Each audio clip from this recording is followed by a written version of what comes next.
Welcome to the podcast. This episode is brought to you by Maison Beljanski, providing natural supplements for helping your body's healing and wellness, inspired by over 40 years of groundbreaking research. Today I am joined by Dr. Ruby Lathon, who healed herself of cancer using a natural approach, primarily a plant-based diet, and also deepening her faith with God.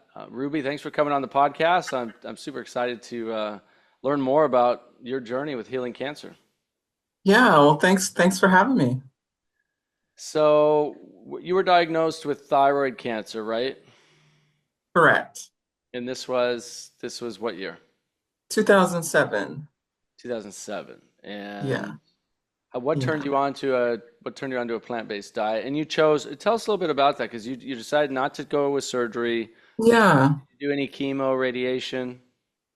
No, so for thyroid cancer, the only treatment is to remove the thyroid or to, ablate it with radiation and basically kill the thyroid. So option I was given just was to remove it. And then you're, on the medication for the remainder of your life. And that's what caused me pause because I just had a very visceral reaction to having to rely on a medication forever.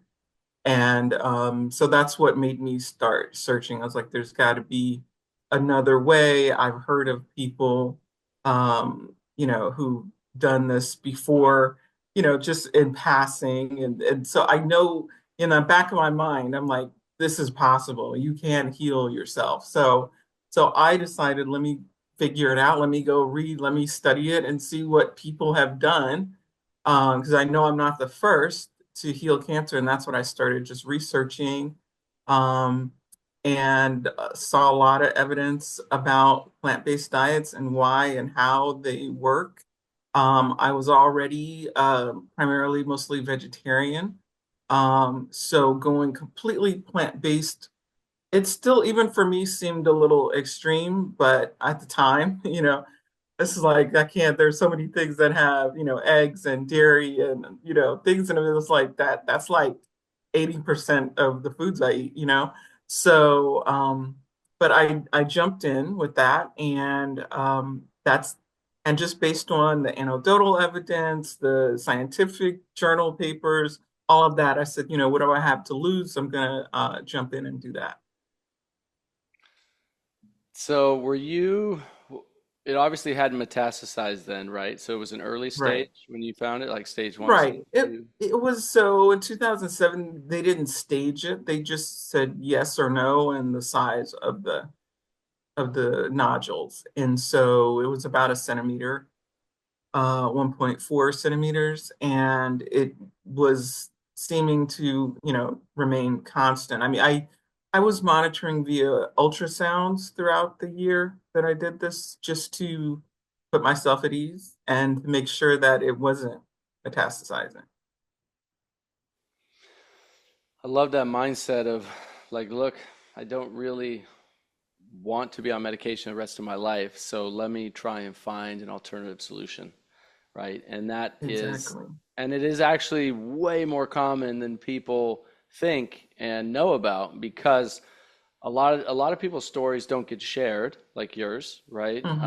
Right. And or they don't get shared very wide. Like we've in my docuseries and summits over the past, 12 years or so, 11, 10, 11, hmm 12 years, we've been able to share many people's stories, but that's still a fraction of the thousands of people who have healed cancer using natural approaches, right? And alternative approaches, unconventional approaches, diet, lifestyle changes, prayer, meditation, hmm a holistic approach. And so most people don't, most doctors today still, if you tell them this or they hear it, Right. they don't They believe don't. it, They or don't.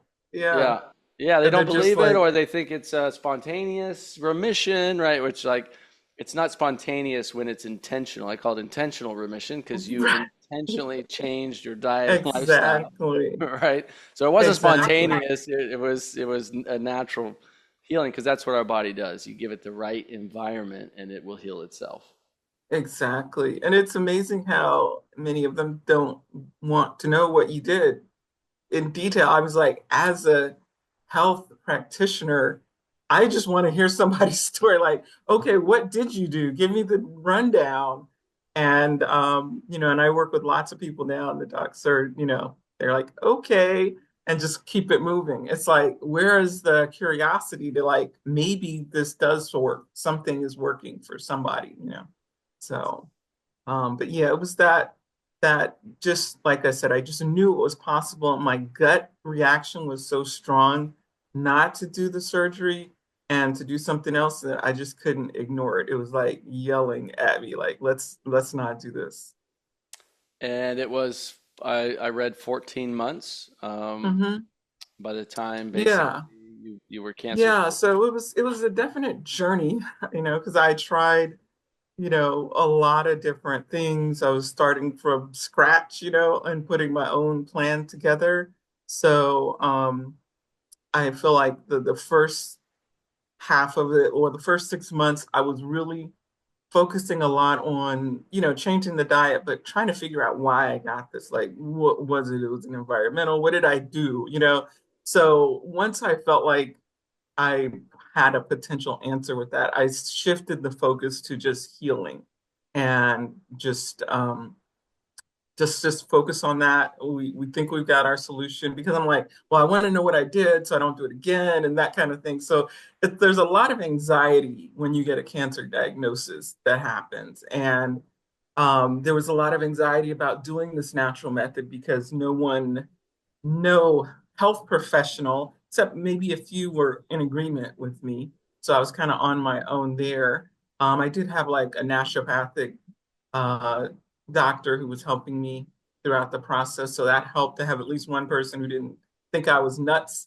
Um, Right. and so the shift on the second half was so much better when I wasn't focusing on, why I got this and this better work and I hope it works, to it's okay.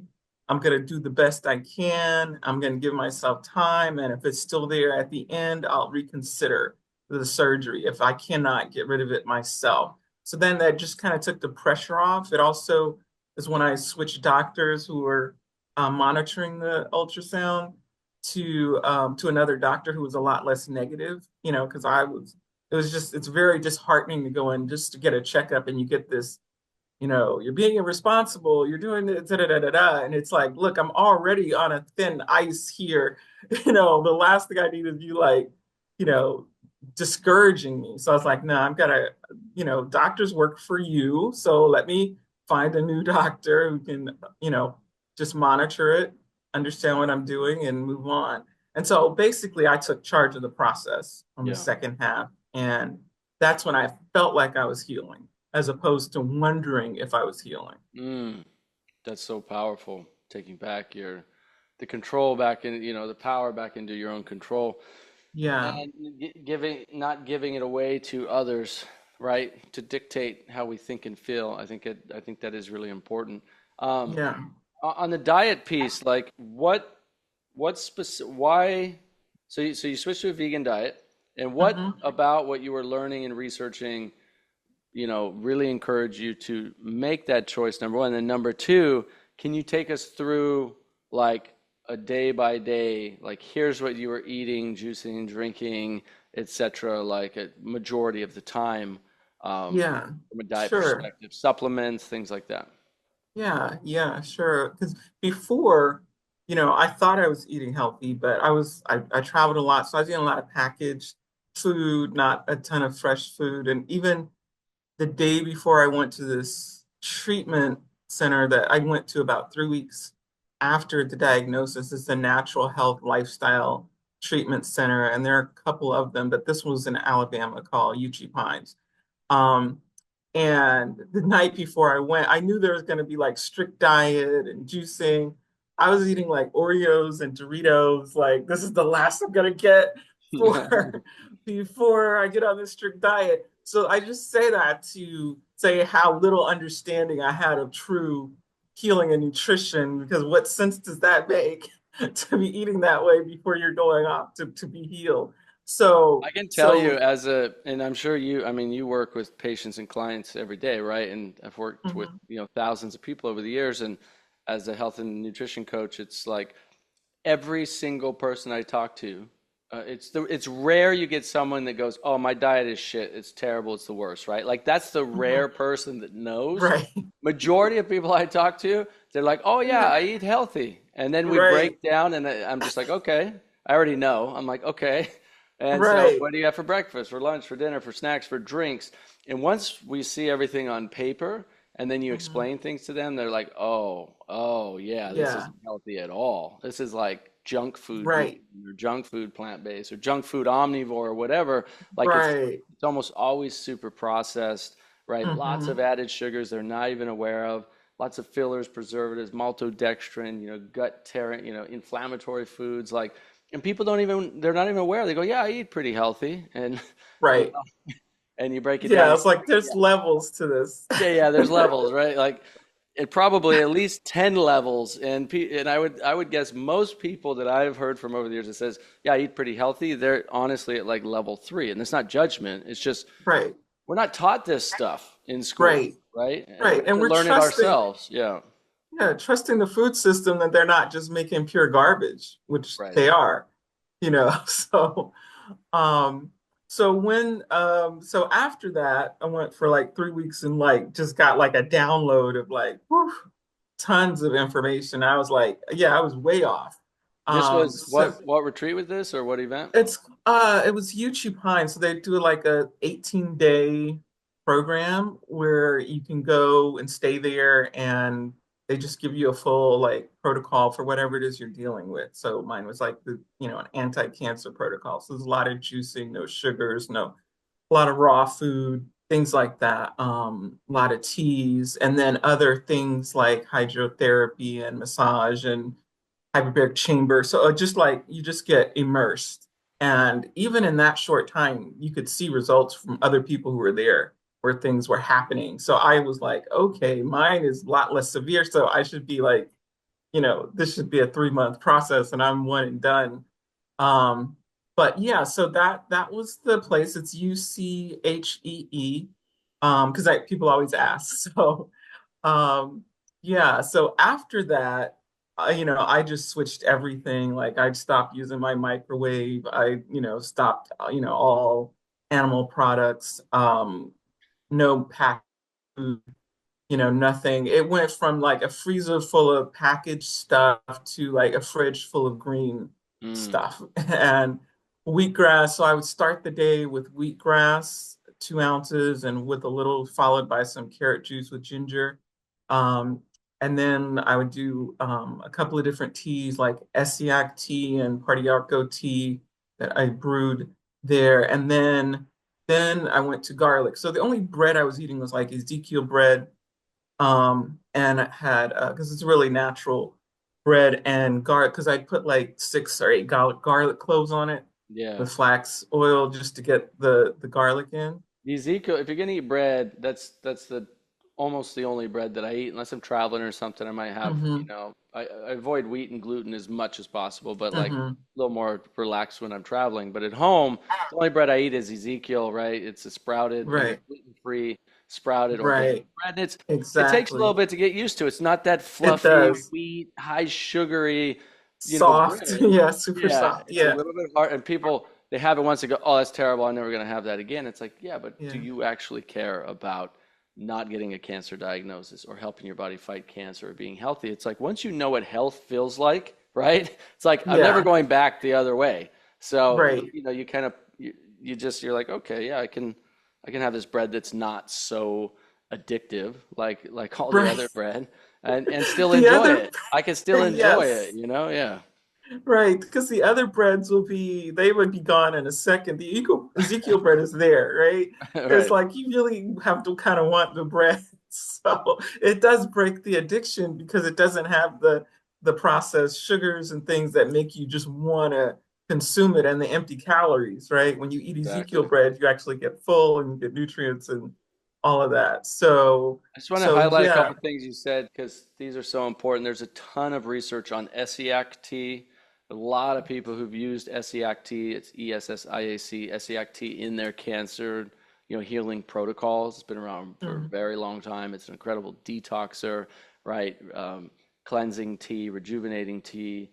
But Hmm. it's there's actually quite a few studies on SEACT and a lot of case studies, people that I've met, heard from, and read their studies over their own personal stories and case studies over the years of SEACT being a major contributor to helping them heal from cancer. There's actually a company that sells SEACT that has like a guarantee. You can use their tea for as long as you want, and if you don't get the results you're looking for, they'll give you like a Really? Wow. complete. They're so confident in it, and it's a Yeah. powerful. I would never just do one thing, right? But Yeah, no, that was definitely a big part of it. Yeah, that was a daily, that was consistent throughout the entire year. and then The the the wheatgrass first juice that you things, said, 2 ounces every morning. Like wheatgrass juice is also one of the most nutritious yeah, things you can put in your body. A lot of chlorophyll, a lot of oxygen. We know that cancer can't thrive in a high oxygen environment, exactly. right? So Yeah, swapping out that acidity for more alkalinity, putting more oxygen into the body. All these things that you're saying, I just want to kind of highlight them because you're sharing a lot. Each one of these things, you put together in a holistic blueprint as part of, helping yourself fight off cancer. Like each one is very powerful and super important, especially combined together. absolutely. And the wheatgrass helps break down the cell walls of cancer so that your body can get to them to heal it, which is another reason. And it also has been said that the potency of it is like equivalent to like 3 to 5 pounds of vegetables. So to make life easier, and because it was so potent, I was like, I'm gonna do this instead of, tons and tons of other juices because the regimen I was on, I didn't want to do that. And so I had a pallet of wheatgrass that I would juice every day with the carrot and ginger a little bit after just for the palate cleanser because it does Yep. taste like grass. But ginger and carrot is still very good for you also. Yep. So that was the morning, the toast with the garlic, and then later is going to be a salad with lots of nuts and seeds and things, sprouts, a lot of sprouts in there. Um, I was also kind of doing a alternative bug Budwig protocol where It's the normal the ones, cottage cheese and mhm, uh, honey and flax oil. yeah, yeah, flax. Yep. Yeah. So I started doing that with like almond milk and flax and that kind of thing. Just it's the sulfur properties of the cottage cheese they're looking for. So it's like, what can you replace with that? Um, and then there would So be you like were replacing, broccoli. so you were getting some of the sulfur from the almond milk, is what you're saying? Hmm. Yeah, and some people use like soy is another one that has some of that as well. So that was just, an option. There were a lot of so many stories on that protocol. It's like, let's see. I was like, let's see what works. Initially, because I am like was a research engineer, I wanted to do this in stages to see what would work, what worked. But then I was like, I don't have the time to make myself that much of a science experiment. So we're just gonna do it all Yeah. and just know we won't know what particular thing, that it was probably just a combination of them all. Yeah. So, It's funny um, because this kind of reductionist scientific mindset that we have in modern society now, it's like and I think is primarily driven by, a profit mindset from pharmaceutical companies, right? We're looking for that one special solution, that magic blue pill to solve the entire problem.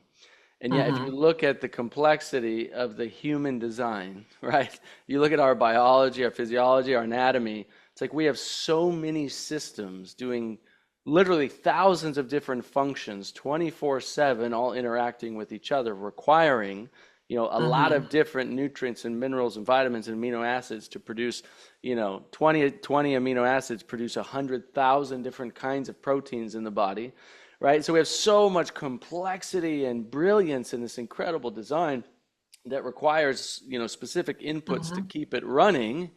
And yet somehow we think, oh, it's the magic supplement or the magic wheatgrass or the magic pharmaceutical is going to solve, the entire complexity of this human design. Right, right. And it just doesn't work that way. But somehow we like we keep I know in my own life over the years, like, I had acne really bad on my back when I was like 19, Hmm. 20, and I was really diving deep into Hmm. holistic health. And so I was like looking for that one magic Right. thing that would get rid of the acne. And then over the course of like a year of trying a whole bunch of different things, then it finally went away. And I realized I just had this big aha. I was like 20 years old, 21 years old maybe. Hmm. And it was like, yeah, it's never just one thing. It's the combination of all of it. That's why a Right. holistic approach is always going to be, your best approach when we're looking at solving something or creating health, because our body requires a holistic approach, and not just the Right. physical body, but mental, emotional, spiritual, um, which I'd love to Yeah, have you talk more about as well. But absolutely. Because that was a big part of it too. Um, but yeah, so I agree with all of that, and that's why I was like, yeah, we're just gonna do it all and know that it's a combination. So then there were a couple of different supplements. IP6 was one. Um, a main one. Vitalzyme was another one, a systemic enzyme, because of the thyroid was also a little enlarged. So I know that's like an inflammatory issue as well. And so the IP6, I was taking it for that reason to help reduce the inflammation and things like that. There was algae water. It was this clear algae water from this company in Arizona that had a lot of properties, mushroom extracts, seaweed, a lot of things. So I had a regimen so I could get all these in because some had to be on an empty stomach and some with food, and that kind of thing. So it was fairly regimented. And I know throughout that year I ate one bite of cake for over that 14 months. And I was like, that was near the end. I was at the event. I was like, I don't think one bite it looks so good. So my diet was clean, clean for that entire time. And it wasn't a chore, honestly. I got used to it. I started making it taste better. So like I started making, things that I needed to combine. Like we know we need parsley and chlorophyll, our blood cleansers. yep. So you need nuts for the protein and things. So I would combine the parsley, the garlic. I needed raw garlic with nuts and parsley and lemon juice. All those things I need to eat anyway. But when you combine them in a pate in the food processor, they actually taste good. So I was, doing things like that. Like, how can I make a salad dressing that doesn't have things that I don't need, but I need, the flax oil or hemp seed oil anyway. So that's oil based. I can mix it with, some avocado or something and make it taste better. So I just started kind of playing around with how to make the healthy food taste a lot better because I'm like, this is something I'm going to have to continue because it's not like you just get the I'm healed and then go back, So I'm like, if I'm going to keep going, I have to make it taste good and actually palatable. So that's when I started, coming up with different recipes and things and basically learning how to cook again in a healthy way. Now, how long? When you went to that kind of first deep dive, retreat, Mhm.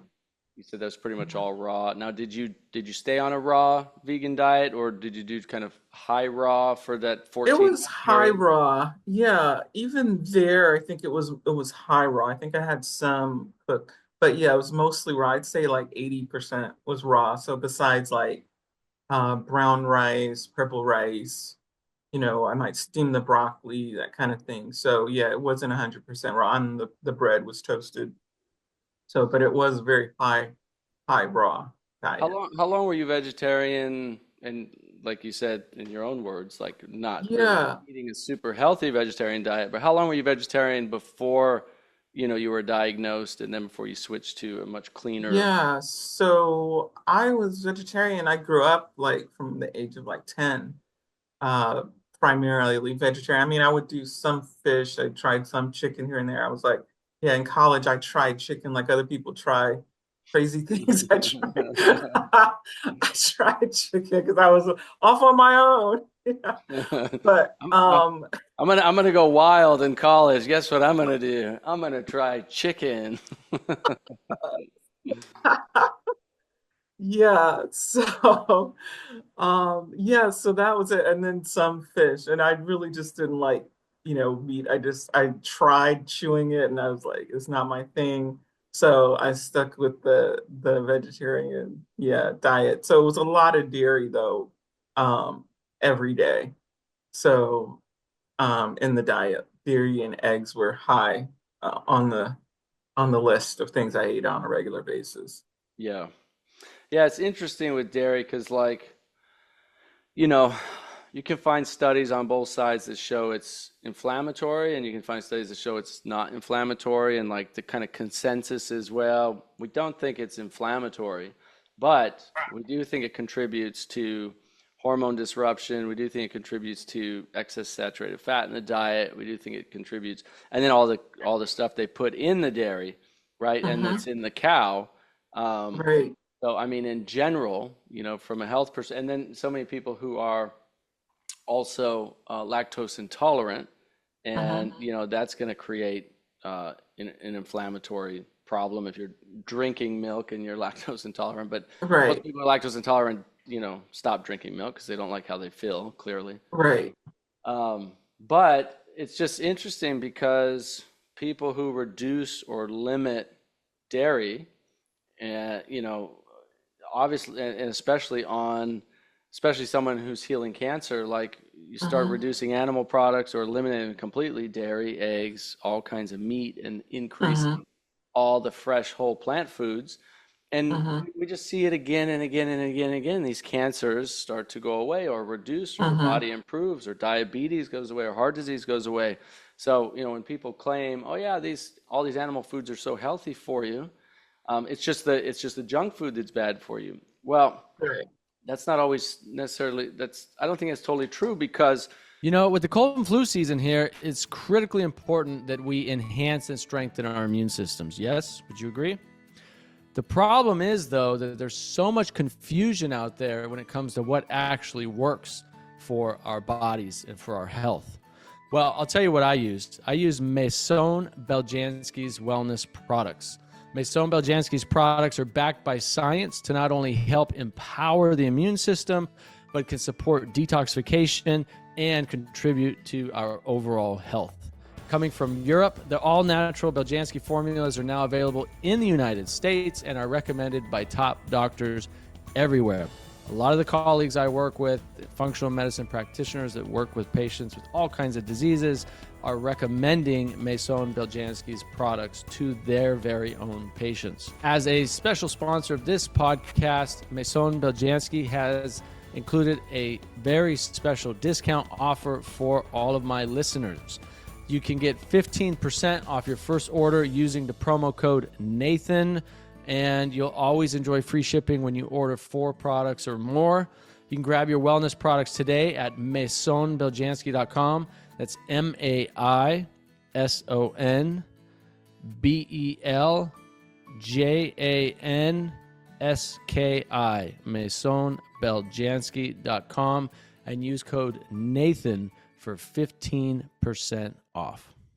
Hey, welcome back to the podcast. Before we get started, I want to give you a free gift that I have spent over a decade researching thousands of hours of peer-reviewed studies and interviewing hundreds of world-leading functional medical doctors and cancer conquerors that lays out a blueprint for helping your mind and body become a cancer-fighting fortress for natural cancer prevention and healing.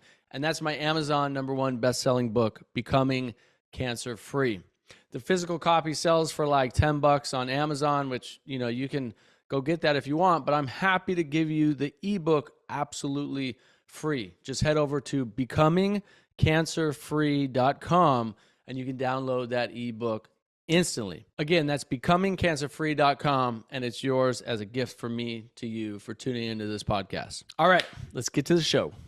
People can then get on a clean animal-based diet and they feel good for a couple years. And then I hear these stories where, well, now they had heart disease risk. And now they're, not only is their Right. cholesterol gone way up, but actually their CAC score is increasing. They're starting to, build plaque in their arteries and things like that. Hmm. So it just always amazes me as I hear stories like yours, because yours is a great one because you were a vegetarian for a very long time and then Hmm. diagnosed with cancer and then switched Hmm. to a very clean, Hmm. high raw vegan diet and then Hmm. watch your cancer go away.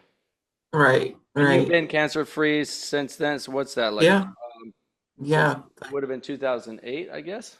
yeah. So I lost count over 12 So that's a long years. time. Yeah. That's over Yeah, 14 yeah, years. yeah, yep, it's been a while. So yeah, I'm excited about that. And the other No, thing is 16. No, that's 16 years. Sorry. 16 years. I lost count. I think I stopped counting at 12, so that number stuck in my head. Yeah.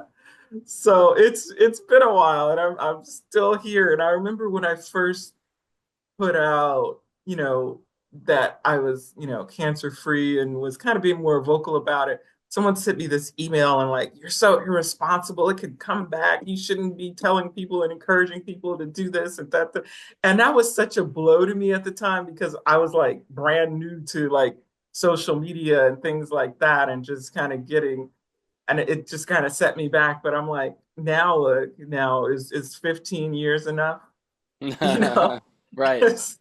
And yet those people have no idea what the recurrence rate is for people who do Who chemotherapy and do the radiation, traditional, which yeah, for stuff. certain cancers it's very, very high. Some cancers it's literally 100%. Others it's as Hmm. low as 10, 13%. Some are 20, 40, 50, 60% recurrence rate. So even if you go, put yourself potentially into bankruptcy and your family, which happens all the time with the medical Hmm. bills, follow the chemotherapy and radiation, destroy your health through totally, Hmm. completely wiping out your immune system, and don't even kill the cancer stem cells because chemotherapy and radiation don't kill cancer stem cells. It's very clear, right? So you do all the things right, and then you get to ring 2 the years bell at the later. end, Yeah. right? You get to ring the bell and say Yeah. I'm cancer free, and then 5 years later, the metastasized spread throughout the body. It's And stage it's 4, worse. and they tell you go And home. it's There's and not, it's and nothing we it's can do for worse you. because And it's I worse. agree. It came back with a vengeance. Exactly. Happens Because all the time. now you're compromised. It's like it's almost a formula to make cancer come back. It's like let's fill your body with radiation and break down your immune system with chemotherapy to the very brink of death. We'll give you enough to keep you alive, not kill you, and then say the cancer's gone and you come back, but we give you no information how to rebuild your immune system, how to repopulate your gut health, how to eat, not to introduce more free radicals into your body. We actually tell you you can eat whatever you want now, go do whatever you want. We don't even say no alcohol, no, just live your life, do exactly what you were before, but now with the compromised immune system and now with cancer cells that know how to maneuver in the body even more. It's like that would be the prescription for cancer, not curing it. And that's what we see. And that's why the recurrence is so high. I was like, at least if they did all these poisons and said, now, here's some dietary guidelines, something, they would have a fighting chance? Exactly. And that's the hope, right? Is that the medical establishment actually starts focusing on prevention and training doctors on diet and lifestyle changes. And it's happening little by little with functional medicine. Functional medicine is Yeah. starting to get more and more into mainstream medicine, but it's still such a small part. And the problem is in a big hospital that gets all of its money from these expensive treatments, they don't want to put time and attention on something that costs nothing, which is educating your patients on Right. exactly what you're talking about. Well, let's do 2 ounces of wheatgrass in the morning. Let's drink Essiac tea twice a day. Let's make sure you're doing, fresh green vegetable juice every day with carrots and ginger and adding garlic, da da da da, right? All these things that, the doctors could coach patients through. Um, it's not the doctor's fault technically. I mean, this is what they're trained in medical Right. school, right? And Right. and they're literally told natural medicine has no science behind it. And yet this is what a med school student talk about Yeah. people who say things that are like, what you're Mhm. doing is so irresponsible. Of course, I reach millions and millions of people with our documentary series and summits and stuff on cancer. Mhm. And so of course we get comments from people and I don't, it's like I don't even go and read them. But somehow I saw this one from this one med school student. She goes, what you're doing is irresponsible. You're killing people. I'm going to turn you into whoever, whoever you're going to turn me into, and whatever Like I've organizing gotten one of those body too. that's going to come after me, whatever, Like, right? who's my boss? Right? Yeah. And she goes, they teach us in medical, they're teaching us right now that natural medicine is a hoax. There's no science that supports it. And I'm just like, what? Your professors are telling you in medical school still today, we know it's been going on for decades, but still Yeah. today in certain medical schools, you're being told that there's no science that supports natural medicine. Are you kidding me? I myself have looked at thousands of papers, let alone Right, my right. friend Green Med Info, my friend or my colleague and friend Sayerji, who started Green Med Info, which has aggregated 70,000 peer-reviewed papers that are on all the major published journals on natural medicine for every disease on the planet, right? There's over 70,000 that he's put together through his website that you can go and look up by whether it's heart disease or cancer, or pancreatic or this or that, and whether it's blueberries or it's wheatgrass or you name it, SEAC-T. It's like tens of thousands that Yeah, we so know of, many. and they're being told there's no science to support natural That's medicine for like, it's healing. Are like you kidding me? criminal. It Not is. to It's mention, insane. a lot of the medications that they come up with are derivatives of natural remedies in nature that they then synthesize, but using the same ideology of that natural medicine. So it's like, what are you even talking about? You're drawing from natural medicine to come up with the fake medicine, you Right, know? exactly. And then patent it, and then Right. and then put a bunch of other chemicals with it that causes all kinds of side effects Side effects, that it's doesn't actually insane. get to the root cause of the issue in the first place. Yeah, yeah.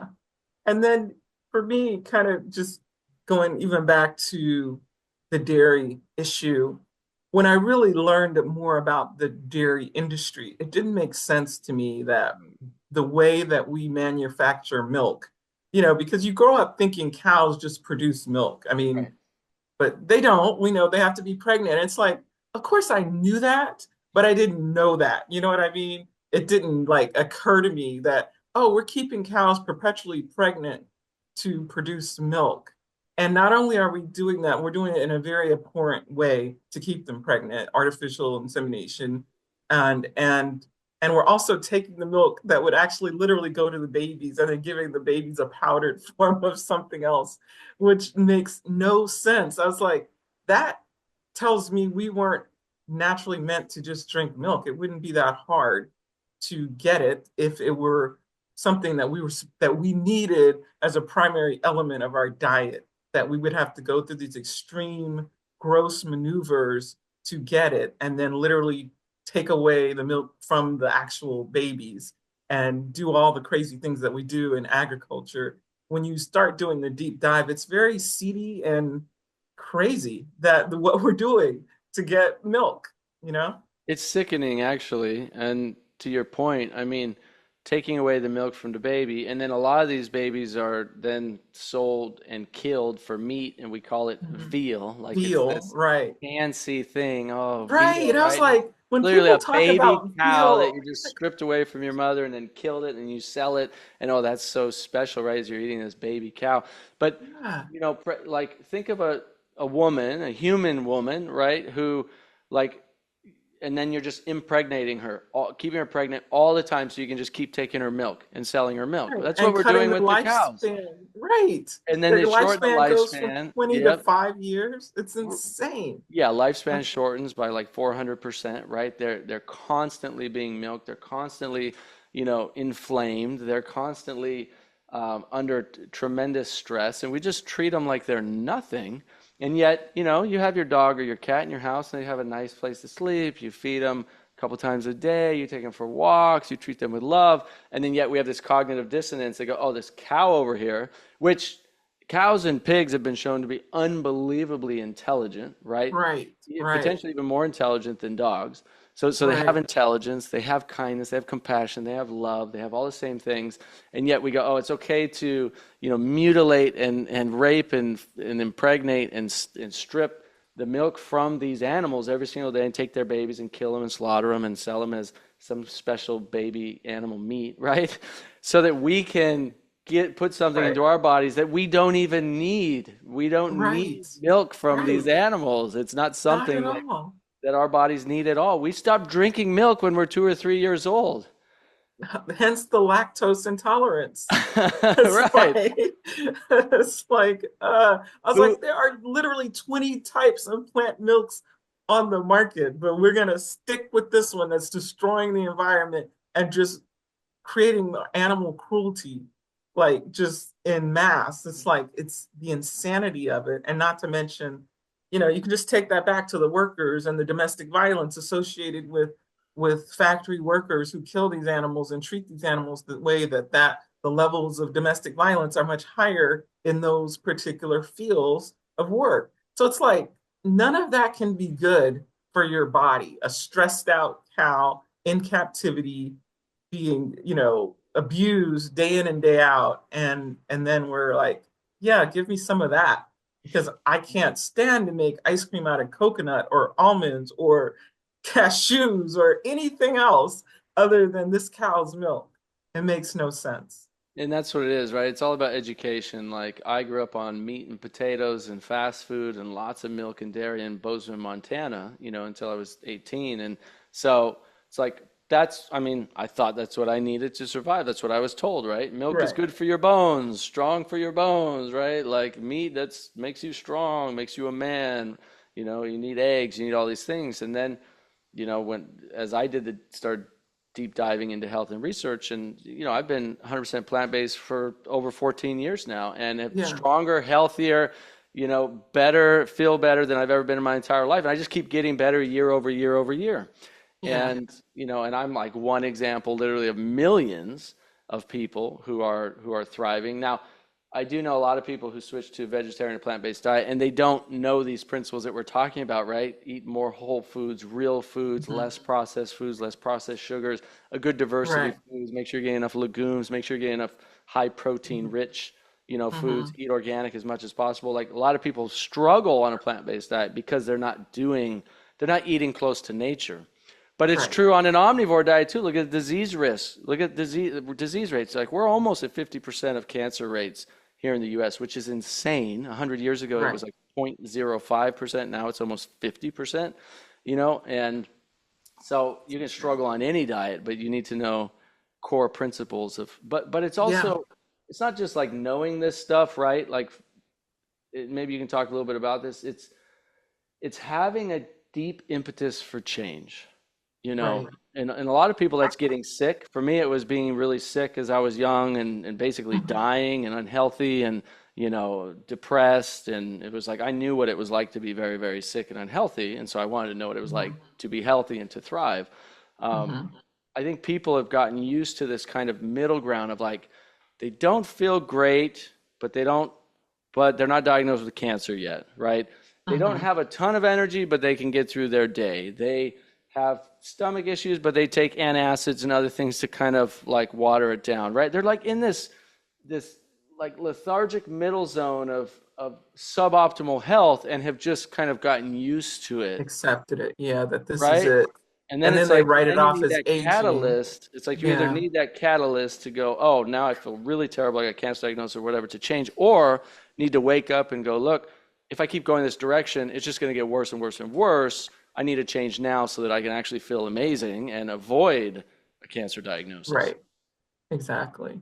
Exactly. And a lot of it is the suppression of information and education. It's these food industries have run amok, and it's so angering that they get to push this fake food to us and make it cheaper than the healthy food. And so when we talk about this, it's like, yeah, a lot of people didn't know, just like I didn't know, that this is what's going on.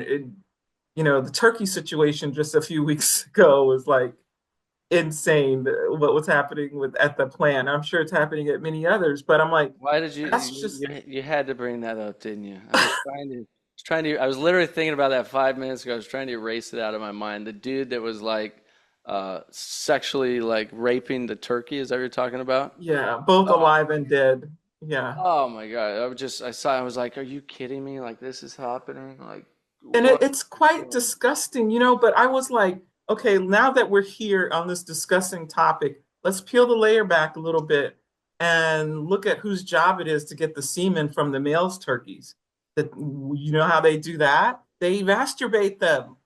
So it's not, when you look at how disgusting it is, you see how he could maybe make that leap a little bit, when you're already doing unnatural and gross things as part of your job to artificially inseminate the turkeys because now they're too big to even have regular, interaction to create more turkeys because they've bred them to be too big that they can't even do it naturally if they wanted to. So now we have this disgusting way. This is somebody's job. So I'm like, let's go ahead and look at all the layers and look how disgusting we have made the animal agriculture, the industry. I mean, it's unseemly. It's disgusting. So it's like, yes, that is disgusting, but let's take it another step and say, why is it legal to do that to the male turkeys as a way to keep this thing going? This is all gross. It's disgusting. When I realized that people were doing this, I mean, it was unbelievable to me until I just like, this is natural in some animal agriculture. It's insane. That is pretty disgusting. Actually, I didn't even realize that it's called forced masturbation for turkeys, right? Where Mhm. they literally um,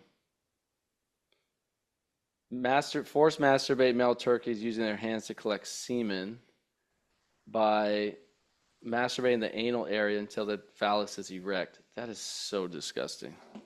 Isn't it? I'm I just was like, I'm pulling up an article for those who are watching. This is from yeah, Period. maybe not believe it. But when I read it, I was like sick, sick, sick. I was like, how is this legal? How is this not just bestiality? How is this allowed?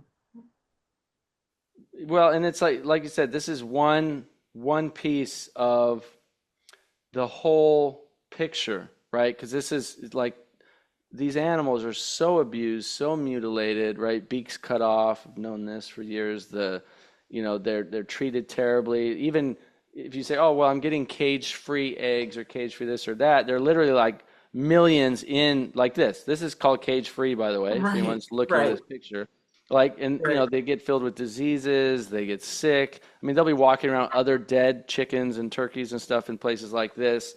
You know, they're just treated so terribly. They're often fattened up with GMO corn, Yeah. GMO soy, just foods that are unnatural for them. It is And so even the awful. range free, they'll have one little door for like 1,000 turkeys or chickens to try to get out of and into, and it's not range free either. It's Right. like they get around these names to make you feel like. So the industry knows what we want. We want healthy, free ranging animals that are happy. So instead of doing that, let's just make up names and lie about it and make you think you're getting that, but you're getting these abused animals. It's like, of course cancer is at 50% because half of these animals have cancer when they're being slaughtered. Because how could they not in these kind of environments? It's quite, They're so stressed out, right? And so yeah, I mean, that was a big thing for me was okay, once I learned that I didn't need animal products at all and I could thrive and be healthy, then why would I ever contribute towards the, you know, ever, ever. inhumanity and slaughtering and killing of animals? Like, why would I do that once you see? I think it's just a psychological thing. It's like once you see, but so many people don't know that, don't realize that, and don't Right. wouldn't believe I, it even if you showed them a mountain of evidence because they don't want to believe it that you can mhm. thrive without disease, live a long, healthy life with zero animals. And once you realize that from a health perspective, it's like, okay, the compassion starts to kick in. Well, if I know that, then why would I kill these innocent animals? I don't need to eat them. No, In fact, I can have more compassion for them, and it starts to just kind of shift, our yeah, psychology. yeah. And it's And shows so, like yours and others that help educate people like this is why. This is what's going on because the industry hides it so well and it's horrendous. talking about stress, I mean, animals are under insane amounts of stress. Imagine, right? You're around thousand other animals. You see other animals literally getting slaughtered right in front of you. They're kicked, they're prodded, they're shocked with zappers to move them along, right? even so-called kosher farms, where the animal experiences the least amount of suffering and pain possible. Those animals experience tremendous amount of suffering and pain. They literally see and hear. You can see videos of them crying, and they hear their Hmm. other, fellow animals screaming and yelling and crying. And so there is nothing humane about any of it whatsoever. They're under tremendous stress, and then that animal's killed. Those all that stress and negative energy is then put into their flesh, and then you're putting that dead flesh into your body, which is then filled with stress. And most people are already under tremendous stress in their own lives, right? So you're Yeah, adding a stressed animal into your body, but you're already under stress, the bills, the house, the work, the job, the cars, the traffic, right? You're under tremendous stress. And no wonder yeah, that cancer and heart disease and these diseases are yeah, exploding, right? Because we know that stress, disconnection from a higher spiritual purpose, chronic, traumatic situations in life all yeah, directly contribute towards cancer they do. proliferating throughout the body. So I'd love for you to talk a little bit about that and kind of your experience. You said, or I had read online about you, that you had kind of renewed your faith in God and how that had supported you in your healing. Can you talk more Hmm. about that? Yeah, well, so just this is a journey that is not for the weak because you get so much opposition. So I was like, if you have faith, it's now would be the time to use it. I was like, you can't pray these weak prayers. I was like, I didn't pray that if it be your will, heal me. No, I want to be healed. You've already told me it's the will in the Bible. It says, I wish for you good health and joy and all these things. So I don't have to ask. I'm claiming the promises. I'm Mm, not asking in that way. I'm saying this is what I want. I'm going to have faith and go all in. And the thing about having faith or believing in something, whatever it is you believe in, there's this part of your brain of like, what if it doesn't work and I put all of my belief into it? You're feeling like you're going to get let down or brokenhearted or your whole belief system is going to crumble, right? So it's like, but that's what the faith is, right? It's like going in not knowing 100% what the outcome is going to be, but going as if. So I really had to lean into that and learn how to get rid of the fear. So I I probably tried every modality there is. So, starting with getting anointed with oil at my church and like I needed to feel covered. And then I started getting into meditation and visualization. And the meditation kind of calmed the a lot of the anxiety. Like it was like, because daily you're like, am I doing the right thing? So the meditation every day just calmed it down. It just took it like, okay, I can do this. I'm good. And then the visualization that I started doing after the meditation, so like prayer, meditation, visualization. So, and I had a chi machine, which is a machine that basically helps oxygenate your blood without really introducing free radicals. So you just put your feet on it and it swings it side to side. it And feels that, so amazing. I'm so glad yes, you so just you said have Chi one. Machine. Okay.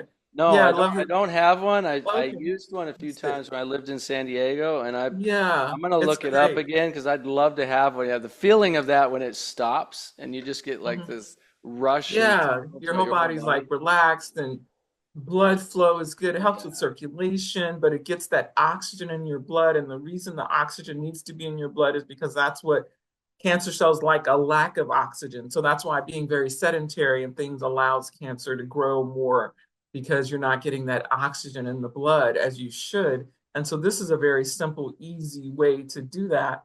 And for people with busy minds who like, I can't meditate, you get the chi machine, there's nothing else you can do. You're flat on your back. So you're not on your phone, you're not this. So it's like the perfect time to just like, okay, there's nothing else I can do. Might as well meditate. And then visualize my healing. And I started reading more books about spontaneous healing. And let's see, it's Dr. Bernie Siegel, Love, Medicine, and Miracles, and Andrew Weil, and all these books that were talking about the mind, body. So that I started delving into that because I like the first half was again, very mechanical. I'm doing this, this, and this.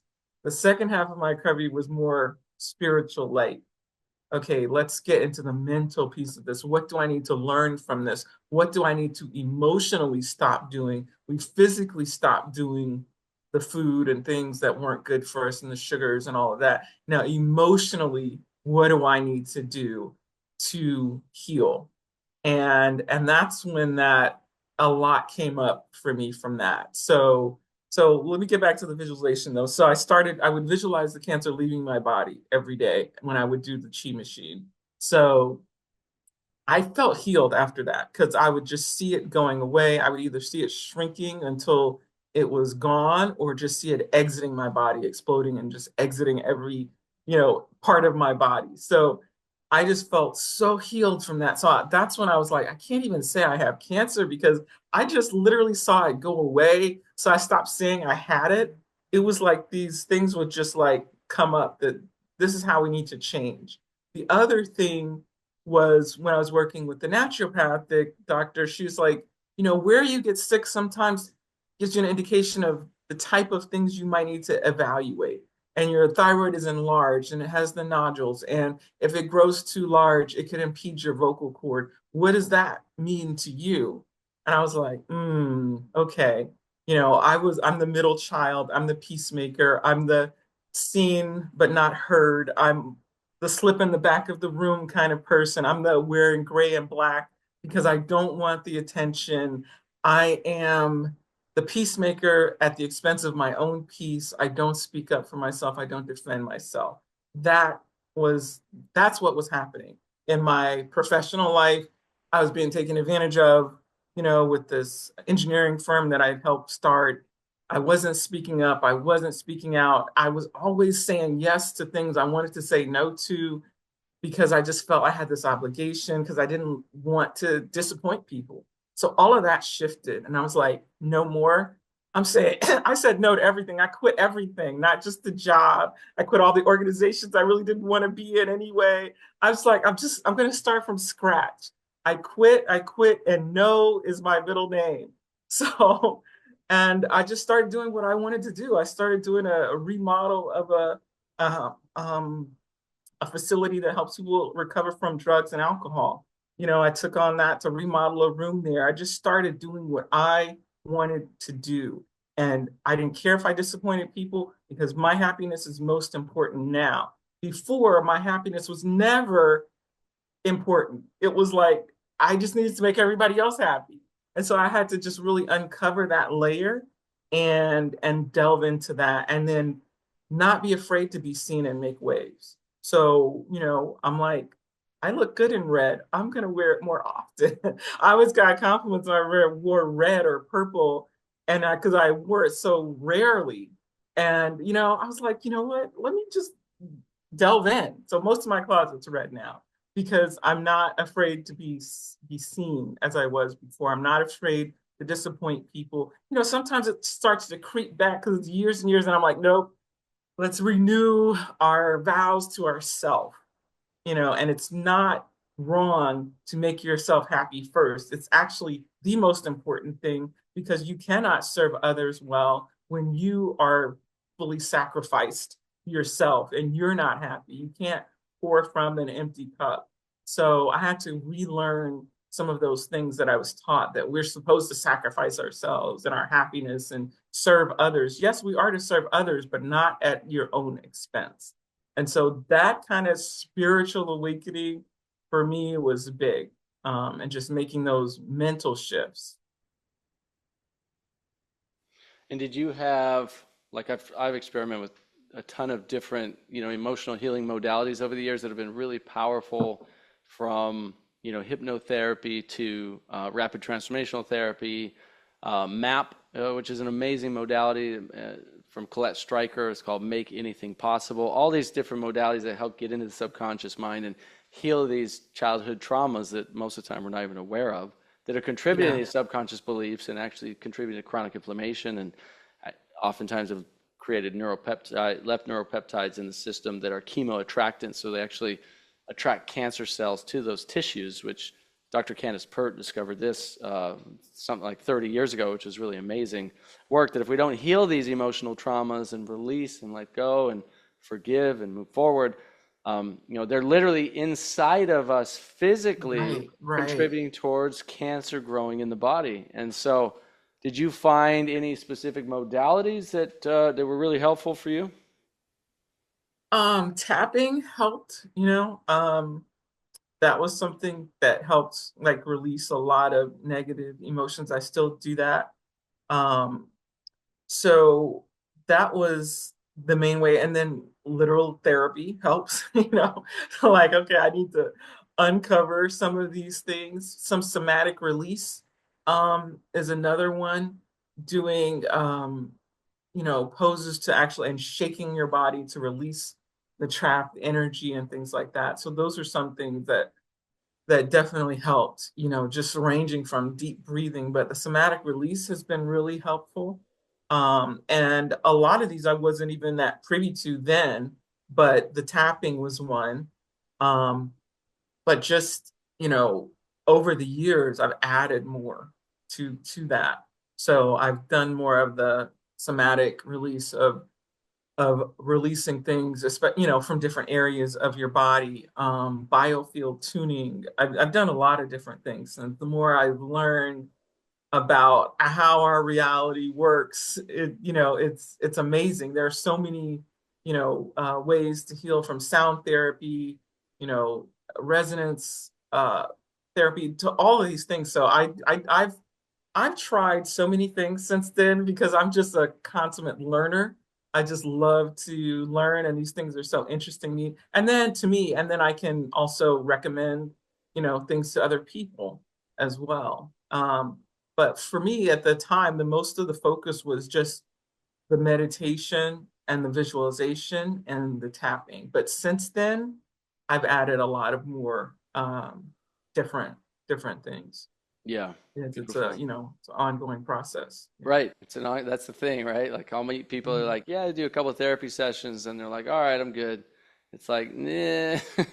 No, no. There's a lot more uncovering. There's a lot more unpeeling of the onion we need to do, and it's an Yeah. ongoing journey. That's the And thing. sometimes you can regress in certain things, like, oh, I thought I got over this, and now let me go clean this back up. It's not like I healed and I've been perfect ever since. Oh, I have, like, okay, you're eating not so clean anymore. Let's do a cleanse. Let's do a week cleanse. Let me get back on track. So it's not like you just become this angel. It's a constant process.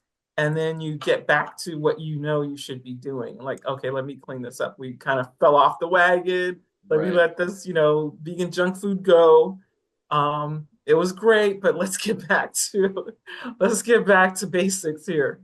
Exactly. And I was just teaching at a retreat in Mexico this last week at the Wanderlust retreat, and one of the things that, one of the audience members said, he's like, yeah, you guys, we were actually this was like an hour and a half three-way conversation for a podcast that we did after my presentation, and we were just kind of deep diving into basically this similar topic, and we took questions, and one of the questions was like, yeah, this sounds great. I love everything you guys are saying. I'm inspired to make changes, but it just seems like, this is your, like, you have all the time in the world for this. This is your full-time thing. Like, I don't even know what to do or where to get started. And that's kind of a very common thing. A lot of people think, right, is, oh, well, this is so much work, I'll just never have the time to do it. But the reality is, all of us start somewhere, right, Mm-hmm. with one thing, and then Mm-hmm. learn and implement and learn and implement and learn and implement until it becomes a lifestyle. And then it's no Mm-hmm. longer, it's not something that's like, for me, it's not work. It's not like, oh, I have to go do a sauna. Oh, I have to eat healthy today. It's like, that's my life, right? It has Right. become a part of my life. Now, it didn't start that way. It started with, well, I'm Right. not drinking dairy anymore. I'm going to start drinking almond milk, right? It starts with one Right. thing. Oh, I'm not going to eat fish Right. anymore. I'm going to start eating more tofu, right? I'm going to start Right. having a, Right. a vegetable and fruit smoothie first thing in the morning. Like, it's literally one thing at a time as you learn, implement, learn, implement, learn, implement. And the better you feel and the more you learn, the better you feel, then it all just becomes part of a natural lifestyle that I couldn't be any other way, even if I wanted to, because I don't want to. It's like I don't want to go out and eat Right, a bunch right. of junk It's food. I don't want not, to eat a bunch of it's ice cream. It's like I just don't crave that right, stuff anymore, you know? But that takes right. time. It takes time It and does. It does take time, and it becomes a lifestyle. Like, I know one of the things that I did do was colonics when I got started with this too. Let's clean things out, a yeah, series of that. Those kind of things, infrared sauna, so many different things. But it's like now these are like treats. This isn't a chore. This is like, right. oh, let's go, let's go detox. This is a good thing. This is me taking care of myself. I Yeah, love sitting in an infrared sauna and sweating, and yeah, that feels good because I know I'm releasing toxins, and I can use that time mentally to align with myself, and just to slow down. So these are like great things to me now, yoga and Pilates and all those things. These are good things that I know I'm healing my body and I can relax and slow down. It forces you to slow down for an hour. So those things are ongoing. It's just a lifestyle of these are the way that I pamper myself is to do a session, with someone and those kind of things. So it is a lifestyle and it does, as you just mentioned, it didn't start on day one. I started with, in a different way because I was trying to heal something. So I was willing to like do the drastic thing right off. But even then, it was a process. The beginning of the year and the end of the year looked a whole lot different in this process. right. And I think you just hinted at a key takeaway here for anybody who's wanting to implement the things that we're talking about and live a healthier life is that it comes down to having more self-love and self-care, right? Because the more that we practice loving ourselves, the more that we take care of ourselves, the more that these things are things, like you said, it's a treat. I gotta do a Mhm. sauna, or I'm gonna do a colonic or a detox. This, it's like you know that that is serving your self-love and your self-care, and you know that when you do those things, you feel better, and then you can be of more service to the people around you as well, and then you feel better, Mhm. right? And it just creates this positive snowball effect.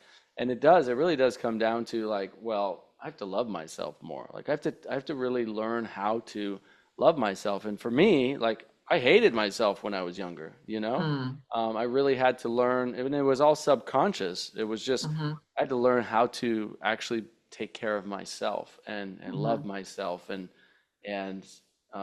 the more that we do that, then the more all these things become easier and easier and easier to do. Yeah, yeah. Like I look at it different. Like I need to take a walk, but it's like I get to take a walk. Right. I get to I get to be in nature. There's so many beautiful places where I live to walk to. It's like not a chore. I would rather be outside than inside. It's like I get to go for an hour walk, not I have you know. And so it's a mindset shift. And it's like, oh, okay, well, I have an hour. Maybe I'll listen to a audio book or a meditation while I'm walking or something, or just listen to what's going on around me. But it's a shift in the way that you think. Yeah, 100%. Well, Dr. Ruby, it's been awesome having you on the podcast. Thanks for sharing a bit of your story and some of the amazing things you did to help yourself heal from cancer. And thanks for being a big proponent of this and sharing it with others. I know um, you have a vegan meal delivery service. We were just talking. Hmm. You just open a food Yeah. truck in Albuquerque, right? You've got Hmm. stuff going on in Washington. Hmm. You do a lot of speaking. I know people can work with you online. So, Hmm. yeah, if people want to connect with you more, like where's the best place for them to get in touch with you? Yeah, the best place to start is my primary website, which is rubylathan.com. And all the links are from there. So there's quite a bit from courses to working with me, as you mentioned, and all the other things. And I love the meal delivery service was started because I had clients who were really sick who just like, can you make the food for me instead of the recipes? I give them recipes and then I made videos for the recipes to help them make the recipe. And then the next step was, well, can you just make it? Because I can't. And so for like 2 clients who are really sick, I started doing it for them. And then I said, I think a lot of people need this. And then during COVID, we made it into an actual business. So the recipes that we use are things that I would actually recommend for people. So it's organic, it's healthy, it's food that I eat. I don't serve food that I wouldn't serve myself first. And so now it's like, it's delicious. You don't have to be sick to use it, because people who aren't sick take it, but it checks all the boxes when I'm telling people this is how you should be eating. It's like, here, it's done for you. Yeah, you can just open the container and go for it. So it's just an extension of what people were asking for. So I'm really proud of that, and seeing people actually get better, and people who are doing cleanses use my food as part of their cleansing process and things like that. But actually seeing numbers change because they've been eating this food for like 3 weeks or something. So it's pretty rewarding to have been able to transfer that into an actual service. So I'm excited about it. That's awesome. Now that's just like Washington area, or you're going to be For like right now, wide, or what are yeah, you but going? I'm definitely working on getting it national. Nice. So yeah, it's the Washington, Maryland, Virginia area, Baltimore, DC, and the surrounding areas. So Cool. yeah, so it's a wide area. Well, let me know when you start shipping to Florida. I'll try it out. Okay, absolutely. Well, thanks again, Ruby. It's great All having you on right. the podcast. I appreciate it. Thank you so much. Thank you for having me. This has been excellent, and I just appreciate folks like you for getting this kind of information out to a large group of folks who really need it. Absolutely. My pleasure. Thank you for listening to the Nathan Crane Podcast. Please make sure to subscribe and share this on social media. Then head over to nathancrane.com for your free ebook. So when we're talking about, what are these underlying causes and conditions of these chronic diseases, cancer, diabetes, heart disease, they all have very similar, if not identical, causes. And that's the thing, is when we get to the root cause of these diseases, we can not only prevent these diseases from ever happening, but empower our bodies to heal from them. In every one of our cells, we have tens and hundreds of thousands of chemical reactions that are happening every second that are cycling back and forth. And it's like sort of a yin and yang. And, for me, the soul's purpose is evolution. It doesn't care about comfort. It cares about evolution. And so I think so long as we are following our soul, then we will evolve. And I think what sometimes blocks us from living our purpose, from manifesting that next level of our expression, is we have not evolved. There is also a time for letting go all the expectations and relax and just breathe and be grateful for what you have achieved.